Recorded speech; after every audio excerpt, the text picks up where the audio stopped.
만약에 내가 좀 이렇게 일을 더 하겠다 그러면 요일을 하루 늘리면 되거든요. 직장에서 이렇게 자기의 능력을 막 발휘하다가 무슨 이유에서든지 간에 경력이 단절되고 나서 재취업을 하려고 하면 거의 최저시급 수준에서 시작하게 되는 경우를 이제 많이 보잖아요. 근데 상담은 그렇지는 않거든요. 제 아내도 상담을 하는 사람인데 주변에서 보면 자기만큼 일하고 자기만큼 받는 그 분들은 없다 이런 얘기를 하긴 해요. 그게 무슨 의미죠?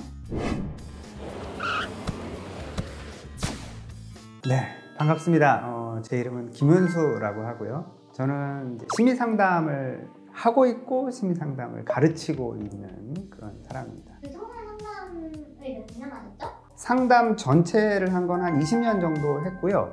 청소년과 연관된 상담이 한 30% 정도 된다고 볼 수 있습니다. 시대에듀에서는 청소년 상담사 2급, 3급, 그다음 임상심리사 2급 과정을 강의하고 있습니다.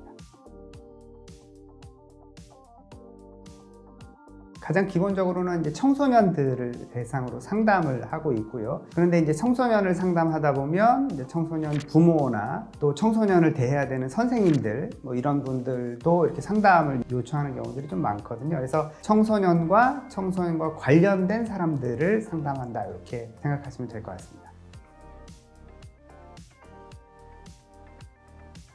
성인들은 그런 경우가 잘 없는데 청소년은 자기의 상태나 자기의 어려움을 이렇게 정확하게 말로 이렇게 구체적으로 잘 표현을 못하기 때문에 부모님께 어떤 정보를 얻는다라든지 아니면 검사를 활용한다든지 이런 게 이제 일반 상담보다는 조금 더 이렇게 많이 필요하다 이렇게 볼 수 있고요. 그 다음에 이제 청소년들 같은 경우에는 일반 상담에 비해서는 상담사가 개입의 여지가 좀 많다 이렇게 얘기를 하거든요.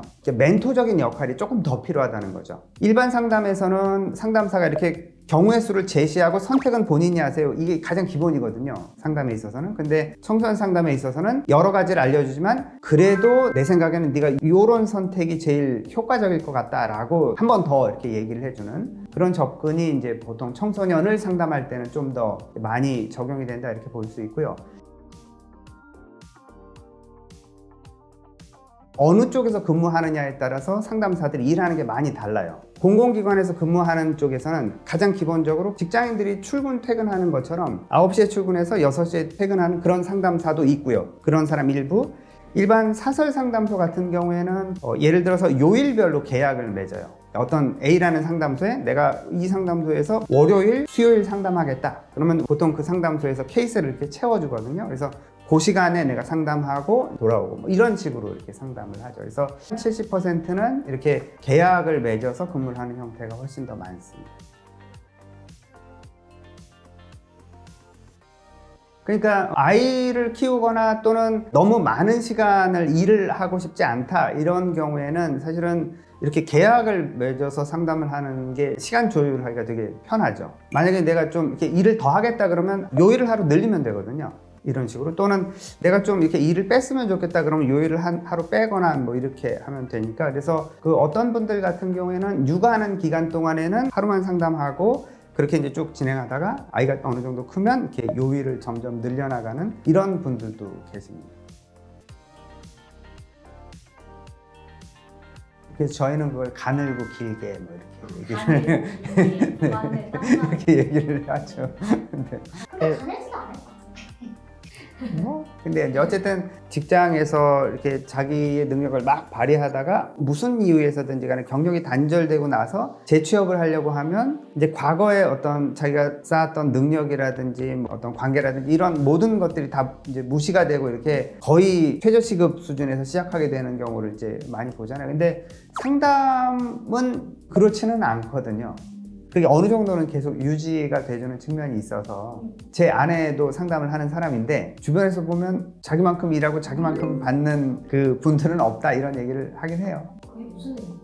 그러니까 최저시급이랑은 비교할 수 없을 정도의 수입이 되는, 그 다음에 내가 일하는 요일이나 이런 걸 선택할 수 있고 이러니까 이제 제 아내도 나이가 좀 많이 있으니까 그런 연령대의 이제 분들이 일을 하면 아주 단순한 일이거나 이제 이런 것밖에 이제 할 수가 없는 경우들이 많은데, 그렇지 않고 이제 어떤 지식노동이라고 할 수 있는 건지 모르겠습니다만 어떤 지식노동에 해당되는 일을 지속적으로 하고 있으니까 이제 시간 대비 이제 수입은 꽤나 높은 편인 거죠. 청소년 상담은 현재도 수요는 엄청나게 많아요. 현재도. 물론 이제 청소년 인구는 줄어들 건 뻔한데 청소년들의 문제가 줄어들진 않거든요. 그래서 앞으로도 청소년 상담의 수요는 많을 건데 제가 하는 일을 이렇게 생각을 해보면 예를 들어서 어떤 학교라든지 이제 공공기관에서 청소년 또는 청소년 부모나 선생님들에 대해서 상담적 요구를 하는 거랑 개인적으로 이렇게 사비를 들여서 청소년 그다음에 청소년 부모들이 자녀 양육에 대해서 도움을 받기 위해서 요청을 하는 그런 케이스는 상당히 많습니다. 앞으로도 늘어날 거로 예측이 되고요. 현재 기관에서 청소년 상담을 받으려고 하면 최소한 몇 달씩은 대기를 해야 돼요. 신청한다고 바로 청소년 상담을 받을 수 있는 게 아니라 상담사들이 그 정도로 부족하기 때문에 상담 신청을 하면 현재 대기를 하고 있고 상담이 진행이 돼도 몇 회기를 하면 딱 끝내야 돼요. 문제가 해결되든 안 되든지 간에. 그러니까 사실은 청소년들이 상담을 받아야 되는 케이스들은 상당히 많은데 그럼에도 불구하고 충분한 이제 상담적 공급이 잘 안 이루어지고 있는 건 맞죠. 이제 학교 상담사 같은 경우에는 그 상담 교사 자격이 있어야 되거든요. 근데 이제 청소년 상담사 자격이 있으면 더 플러스 되는 측면이 있긴 합니다만 그 학교 상담 교사는 이제 교사 역할을 하는데 상담 교사. 그다음 이제 위센터 같은 데서도 이제 그 상담사들이 일을 하죠. 거기도 이제 상담 교사 자격이 있는 분들이 일을 하는데 이제 대상이 이제 청소년들, 초중고 이렇게 청소년들.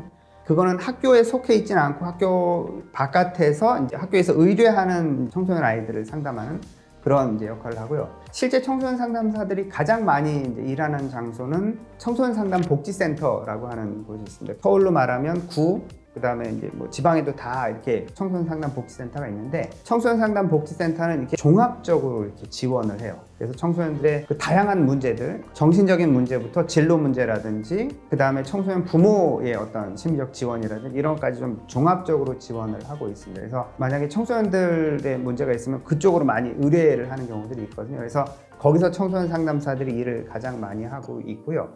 그 외의 기관들은 쉼터라든지 뭐 이런 데는 해바라기 센터 이런 데서도 청소년 상담사들이 이제 일을 하고 있긴 합니다만 그건 비중이 좀 많이 작은 편이고 상당히 많은 비중을 차지하는 게 이제 일반 상담소에서 사설 상담소에서 상담하는 청소년 상담사들이 상당히 많이 있죠. 그리고 최근에 들어서는 전국민 마음투자 지원 사업이라고 하는 사업이 진행이 되면서 청소년 상담사들이 상담하는 비중이 상당히 늘어났습니다. 그런 것들이 이제 상담사들이 활동하는 영역이 되겠습니다.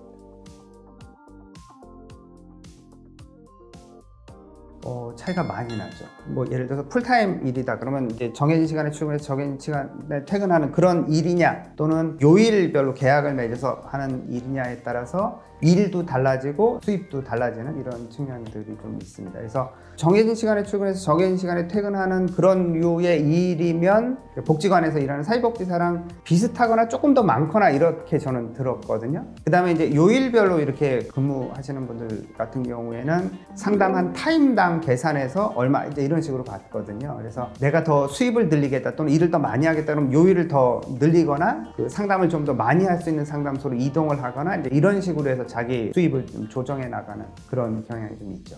결과적으로는 상담하는 건수나 근무한 시간에 비례해서 그런 경우가 제일 많죠. 네. 이제 상담 쪽 시험들이랑 비교를 해보면 난이도는 비교적 높은 편이에요.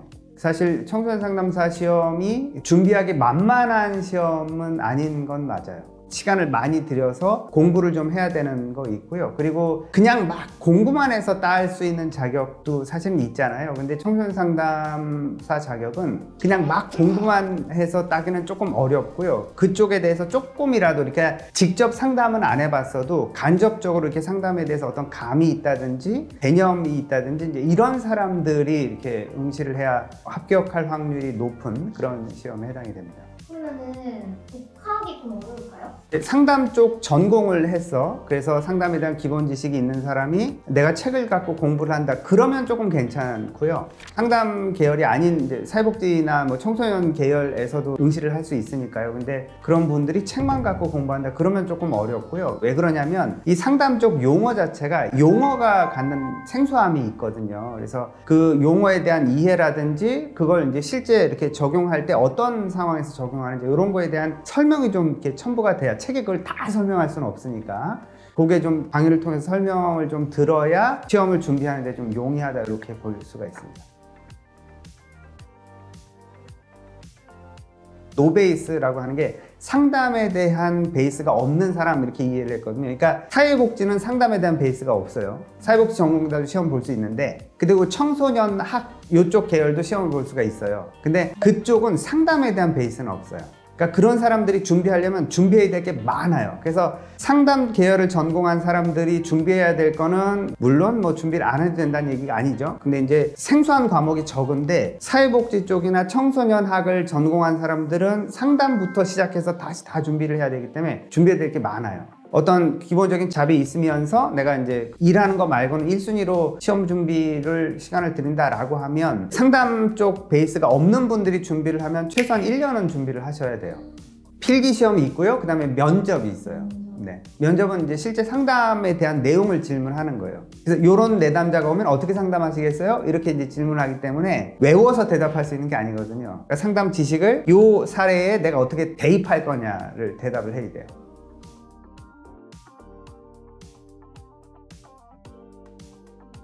저는 적극적으로 추천을 해죠. 시험 과목이 겹치는 게 많아요. 학회에서 시험 보는 상담 심리사랑 청소년 상담사는 거의 겹쳐요. 한 과목 정도만 차이가 나고, 그래서 보통 학회 자격증을 준비할 때 청소년 상담사 2급을 같이 준비해요. 대부분의 학생들이. 임상 심리사도 과목이 많이 겹쳐요. 자격증이 여러 개 있으면 취업하고 있을 때 더 유리한가요? 상당히 유리하죠. 하나만 있는 것보다? 그렇죠.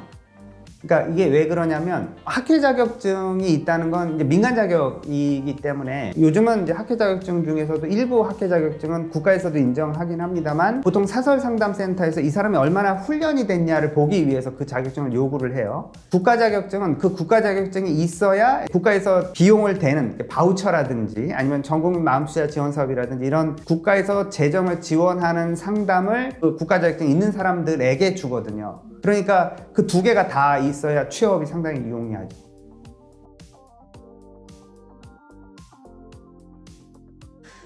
네. 이 청소년 상담사는 여러분 이제 준비를 하실 때 이렇게 외워서 되는 시험이 아니에요. 이해를 아주 잘하면 합격 확률이 현저히 증가를 합니다. 그래서 청소년 상담사 시험을 준비할 때는 꼭 이해 위주로 이제 준비를 하셔야 되고요. 그리고 내가 이 내용을 잘 이해해서 어떤 상황에서 잘 적용할 수 있을까라고 하는 것까지 여러분이 좀 잘 생각을 하면서 준비를 하시면 시험을 준비하는 데도 훨씬 도움이 되실 수 있고요. 청소년 상담사가 된 이후에도 충분히 좋은 상담사가 되시리라고 믿습니다.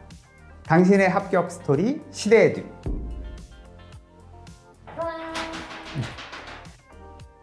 당신의 합격 스토리 시대에듀. 이거 했지? 네, 당신의 합격 스토리 시대에듀. 이거 안 맞네. 죄송해요. 당신의 합격 스토리 시대에듀. 오케이, 다시.